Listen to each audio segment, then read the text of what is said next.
그러면 이제 45페이지의 가장 첫 번째 문단을 답해 보겠습니다. 머신러닝 없이도 풀 수 있는 문제야? 라고 하는 이제 이런 점은 어떤가요? 일단 비정상적인 값은 없는데 머신러닝 없이 풀 수 있는 거냐라고 물어본다면 아까 우리가 이제 실제로 그려봤던 산점도 그래프를 보면 어느 정도 이제 되지 않을까 싶어요. 왜냐면 요거를 이제 보니까 이게 완벽하게는 아닌데 대체적인 경향성이 이렇게 이제 있어요.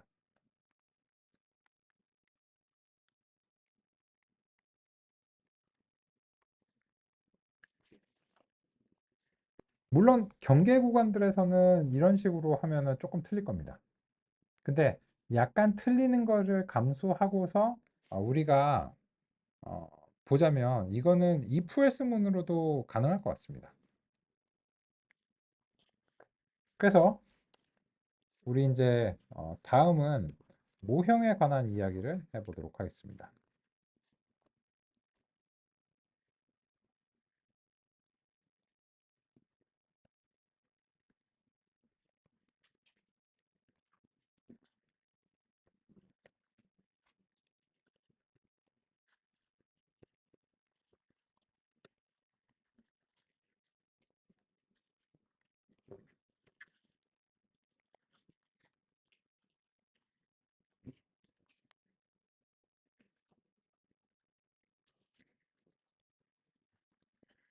우리가 이제 그 관찰을 하다가 보니까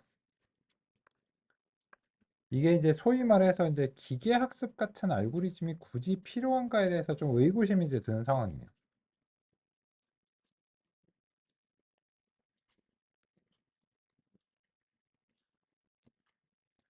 그래서 이제 데이터를 이렇게 집어넣으면 사실은 이제 보니까는 세 번째 속성만 있으면 될 것 같아요. 그리고 나서는 아까 이제 보니까는 이제 이 예측을 이제 수행하는데 뭐 한 2.5보다 이제 작으면은 이제 0번으로 예측을 하고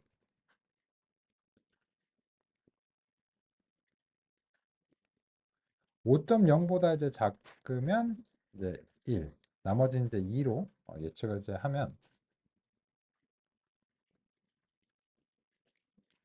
그러면은 이제 어느 정도 그 예측을 이제 수행하지 않을까라고 이제 생각하고요. 그러면 이제 실제로 채점을 이제 한번 해보겠습니다.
그러면 이제 보시면 이제 그 2.5보다 작은 것들은 0으로 예측을 하고요.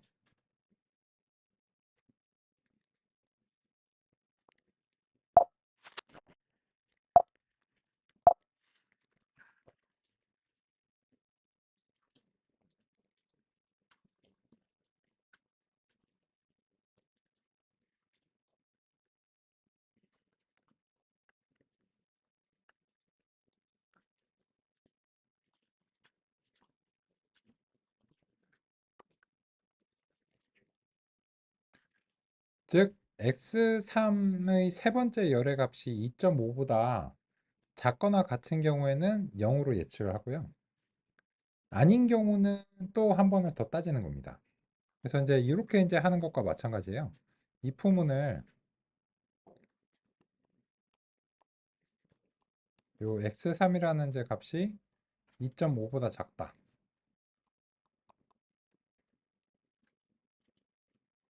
그러면 이제 0번으로 예측을 하는 거고요.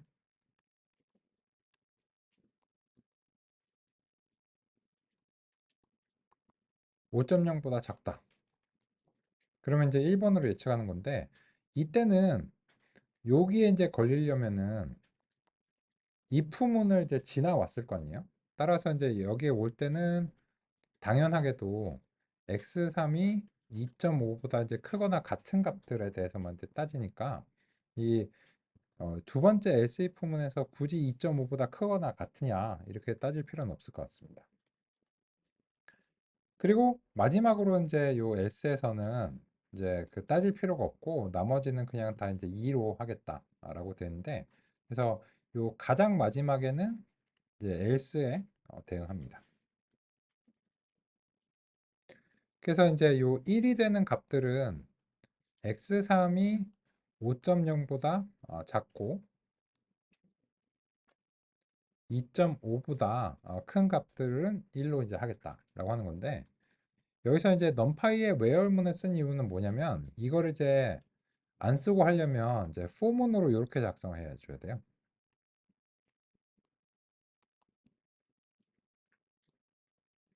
요 x3의 값들을 일일이 하나씩 끄집어 내 가지고 for문을 이제 돌리는 이런 식으로 작성할 수 있는데 어, 이 numpy 이제 where이라고 하는 함수를 이제 사용하게 되면은 그걸 이제 훨씬 더 간결하게 작성할 수 있어서 이렇게 제시를 해봤습니다.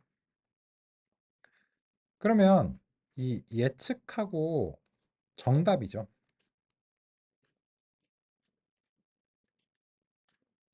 이 두 개를 비교를 했을 때 같으면 참이고 그러면 정답을 맞춘 거고 틀리면 거짓이겠죠. 그런데 일견 보니까는 오 참이 많아요. 그죠? 참이 거의 대부분이죠. 그럼 다 맞췄냐? 그건 아니네요. false가 조금씩 섞여 있습니다. 그러면 이제 그거를 우리가 눈으로 확인하기가 좀 그 번거로우니까 실제로 이제 프린트문을 통해서 먼저 확인해 보겠습니다.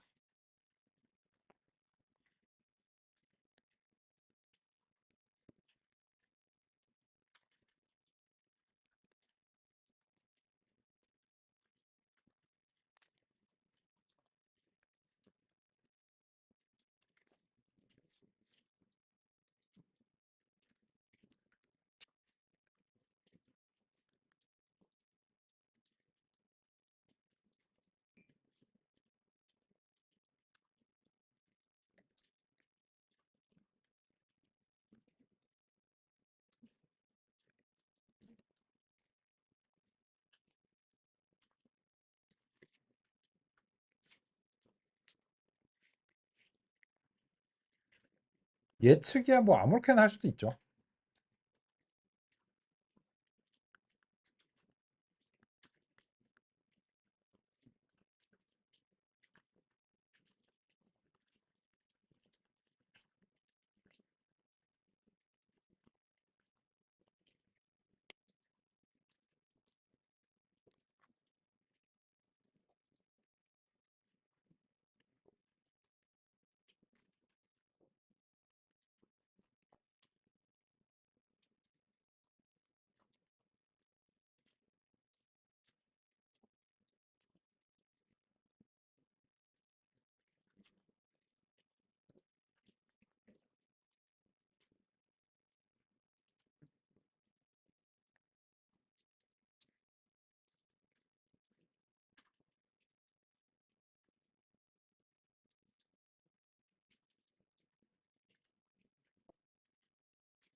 이게 0번하고 1번하고 2번이라고 하는 이제 세 개의 값이 있는데 요 각각이 50건씩 있습니다. 그래서 총 150개인데요. 그러다 보니까 이거를 찍어서 맞출 확률이 3분의 1이나 됩니다.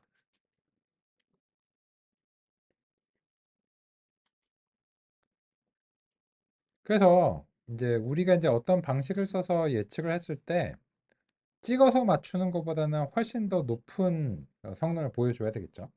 그래서 지금 보시면은 약 95%에 가까운 그런 이제 정확도를 보이는 걸 확인할 수 있고, 지금의 경우에는 95%라고 하면 좀 오해할 수 있어요. 왜냐면은 개수가 얼마 안 돼서요. 그래서 총 8개를 틀렸네요. 그런데 지금 이렇게 작성한 것이 무엇이냐? 라고 하면은 이런 게 바로 이 문제에 대한 모형이라고 할 수 있습니다. 그런데 이 모형이 어떠한 원리를 근거로 했는가가 이제 크게 세 가지로 이제 나눕니다. 지금은 사실상 if else문입니다. 그래서 이런 것들은 이제 규칙 기반의 모형이라고 합니다.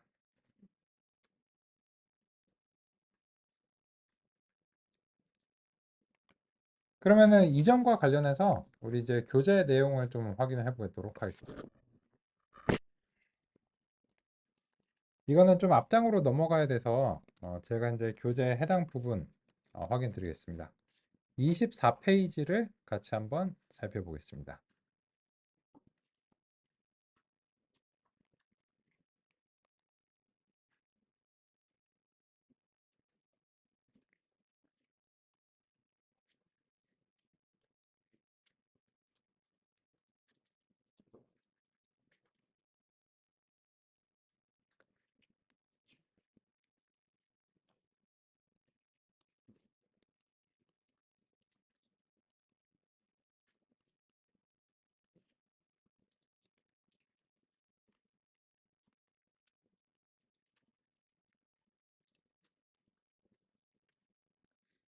지금 우리가 이제 그 패러다임을 전환을 하려고 합니다.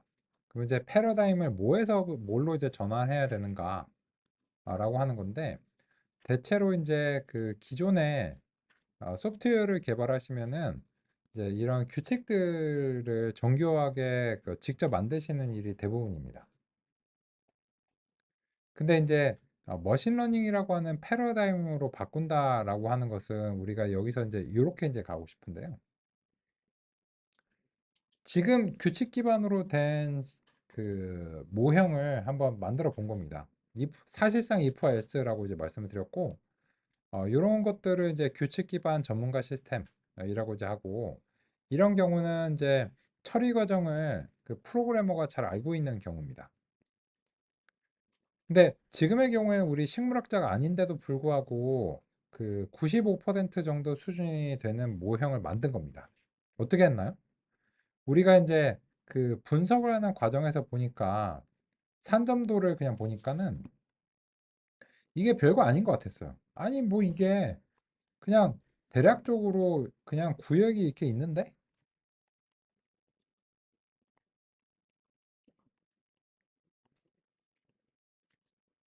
물론 이 경계선에서 좀 지글지글한 게 있지.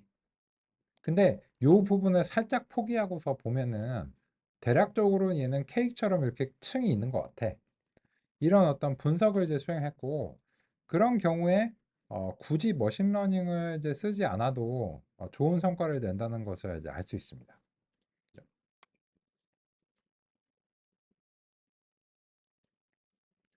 그래서 이제 이런 경우도 이제 가능한데, 다음을 이제 보겠습니다. 우리는 이제 규칙 기반에서 머신러닝으로 이제 넘어가고 싶은 이유. 직접 규칙을 만드는 것은 두 가지의 커다란 단점이 있는데, 작업이 조금만 변경되더라도, 즉 데이터 1번하고 데이터 2번이 있는데, 데이터 1번에 대한 if else문이 데이터 2번에 대해서도 적용이 된다고 할 수는 없죠. 그죠? 그 데이터 1번이 예를 들어서 이제 붓꽃이라고 하면 데이터 2번은 뭐 예를 들어서 이제 의료 데이터예요. 아니면 뭐 교통 데이터예요. 그러면은 이 데이터 1번에 대해서 잘하는 if else 문이 데이터 2번에 대해서 잘한다고 할 수는 없기 때문에 이게 이제 문제가 되는 거고요. 그래서 각각 하나씩 개발을 해야 되는 거예요. 그리고 두 번째는 규칙을 설계하려면 전문가가 돼야 된다라고 하는 건데 결론적으로는 전문가 중요합니다. 여전히 중요해요. 지금도 중요한데 문제는 이 전문가들이 프로그래머가 아닌 경우도 대부분이죠. 내가 이거를 잘 알아. 근데 프로그래밍으로 이걸 해보라고 하니까 어떻게 해야 될지 모르겠어. 그리고 반대로도 마찬가지입니다. 반대로도 프로그래머를 고용을 했어요. 근데 이 사람이 이 작업을 잘 몰라. 이 이제 분야를 잘 몰라요. 그러면 그 프로그래머를 효과적으로 한다고 하겠어요. 예를 들어서 아까 이제 주신사를 이제 보시면 그 이제 뭐 한수원이라든지 이런 데서 오셨다라고 하면 이제 수자원 같은 걸 이제 관리하신다면 그 성주에 뭐네 머신러닝 잘한다며 해봐. 그러면은 제가 가서 데이터를 보고서 이거 뭘 해야 될까 고민할 수 없잖아요. 그리고 이제 내가 그걸 직접 하려고 파이썬을 배워야 되나 하니까는 이제 막막해요. 그게 이제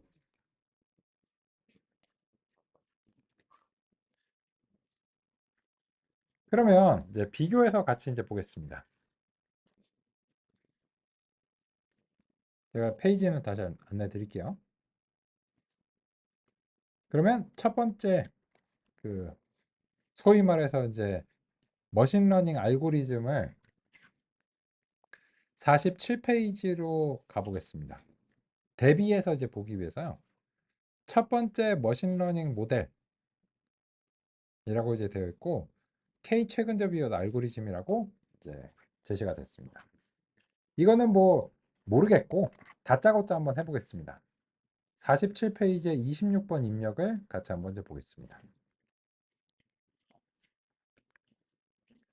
그러면 첫 번째로 이 품종 예측 모형은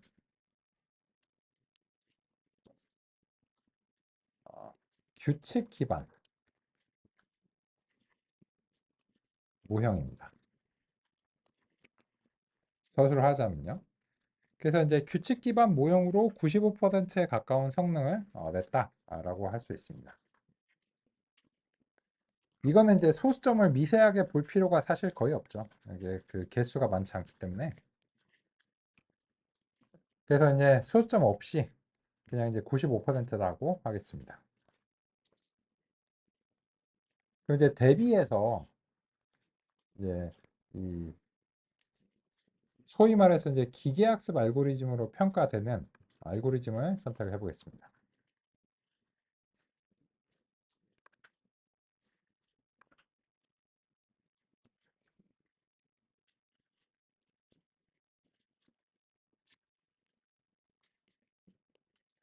그러면 여기서 이제 잠시 멈추고 제가 이제 좀 소개를 이제 드리겠습니다.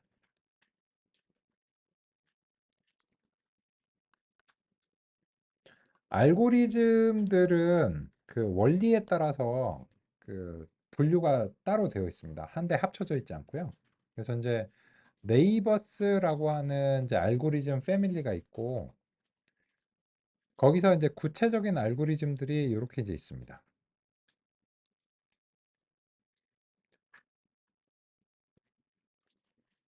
그런데 우리는 이 중에서 이제 뭘 골라야 되는가가 관건인데요. 그거는 우리가 이제 이 모형이 출력을 하고자 하는 목표 출력에 따라서 다르게 이제 설정을 해줘야 됩니다.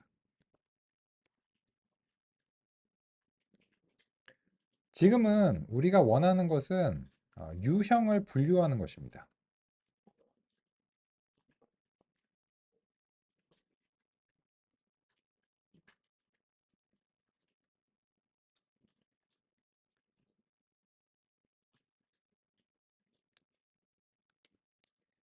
그죠? 그러면 그거를 뭘로 해야 될까요?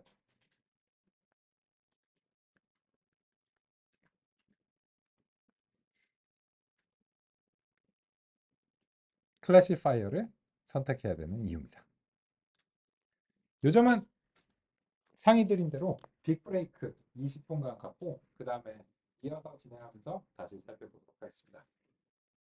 빅브레이크 갖겠습니다. 3시 30분에 다시 시작합니다. 항상 30분에 시작합니다.